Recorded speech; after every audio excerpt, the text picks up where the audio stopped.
কুরবানি যে আমরা করি, গরু ছাগল কুরবানি দেই, আমরা তো ফিলিংসই বুঝি না যে আসলে আমরা কি করতেছি, কেন করছি, কার স্মৃতিতে করছি, না করলে কি হতো।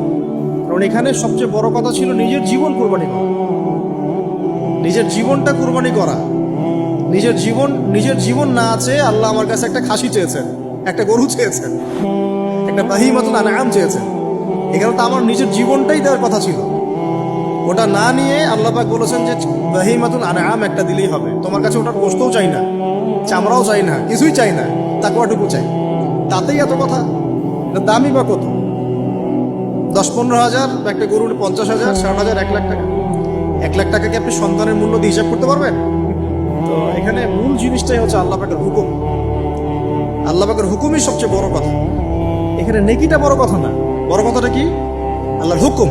আল্লাহ পাকের হুকুমের পিছনে কি নেকি আছে এটা আমি সংখ্যা দিয়ে কাউন্ট করতে পারবো না।